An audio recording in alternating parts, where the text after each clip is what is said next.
Saya mahu berbincang pula dengan saudara Mujibu Abdul Muiz. Mujibu adalah pencarah pengajian sains pentadbiran dan pengajian polisi UiTM. Saudara Mujibu, apa kesan kelulusan belanjawan 2021 ini kepada blok kerajaan khasnya? Mungkin dari segi moral, dari segi keyakinan untuk terus meneruskan pelaksanaan dasar-dasar selepas ini. Mujibu. Ya, terima kasih Lukman. Saya rasa ini jelas memberi sedikit kelegaan kepada pihak kerajaan apabila bajet telah diluluskan, walaupun kalau kita tengok tadi itu tidaklah jauh bezanya 111 berbanding 108, walaupun barangkali pihak kerajaan rugi satu undi kerana poli telah berjanji untuk tidak mengundi, tetapi apapun sebagai satu belanjawan yang paling besar dalam sejarah negara, ia perlu segera dilaksanakan, harus sampai kepada rakyat, dan sudah tentu kerajaan harus menggunakan perbelanjaan yang diluluskan ini untuk meninggikan lagi sokongan serta menguatkan tahap legitimasi mereka sebagai pemimpin, kerana pada ketika ini baik kerajaan maupun pembangkang masing-masing tidak mendapat satu legitimasi politik daripada rakyat yang terlalu jemu dengan tindakan mereka berpolitik di kala tahap yang sesukar ketika ini, yang akhirnya rakyat tidak melihat politik sebagai satu penyelesaian kepada mereka, dan orang-orang politik itu tidak menjadi seperti mana yang mereka harapkan ketika mereka melakukan perubahan pada 2018 ketika pilihan umum ke-14 yang lalu.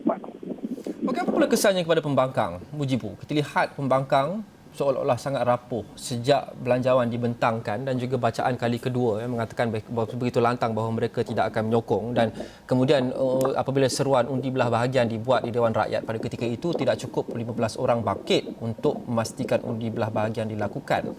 Adakah ini satu lagi orang cakap blow, satu lagi perkembangan yang negatif yang akan terus menambahkan kerapuhan daripada dalam kalangan ahli-ahli parlimen pihak pembangkang? Ya, saya rasa perkara ini daripada awal kita telah melihat bagaimana Pakatan Pembangkang itu tidak solid seperti mana sebelumnya. Barangkali ini berlaku disebabkan selepas runtuhnya Pakatan Harapan sebagai kerajaan di peringkat persekutuan dan juga di peringkat negeri, apatah lagi berlaku Pilihan Raya Negeri Sabah yang merapuhkan lagi hubungan di kalangan pembangkang, maka kita lihat apa yang berlaku kepada pihak pembangkang hari ini, inilah yang berlaku. Apatah lagi dalam statement Tun Dr. Mahathir semalam ketika mengumumkan special press conference petang sebelum pembentangan bajet pada hari ini, jelas memperlihatkan beliau memperkatakan bahawa walaupun Datuk Seri Anwar Ibrahim sebagai Ketua Pembangkang, tetapi mereka tidak bertindak mengikut kehendak Ketua Pembangkang kerana mereka ada pemikiran yang sendiri. Dan bagi saya dalam konteks politik, ini sebenarnya baik dari sudut parti politik tetapi tidak baik dari sudut kepembangkangan, kerana dalam sudut pembangkang mereka harus menjadi viable opposition.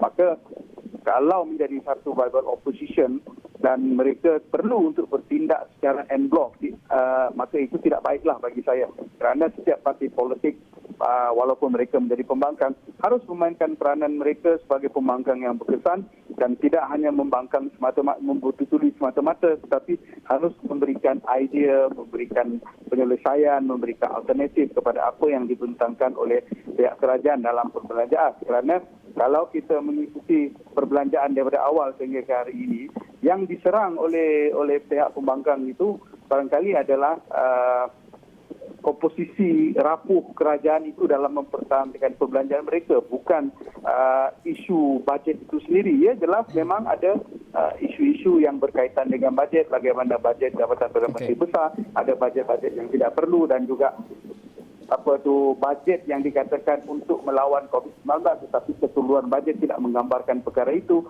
Maka ini perkara-perkara yang di-highlight dengan baik oleh pembangkang. Tetapi secara en bloc memang saya rasa sebagai pembangkang itu Pakatan Pembangkang sendiri yang begitu seimbang daripada sudut numbers-nya, atau mereka harus menunjukkan kesatuan dan meyakinkan rakyat bahawa mereka adalah pembangkang yang boleh bertindak sebagai pembangkang yang baik, dan secara langsung memberi keyakinan pada parti yang akan bertanding pada pilihan raya 18, kerana kita menjangkakan selepas bajet ini ada perkara besar bakal berlaku. Okey, terima kasih saudara Mujibu Abdul Muiz, pencarah pengajian sains pentadbiran dan pengajian polisi UiTM.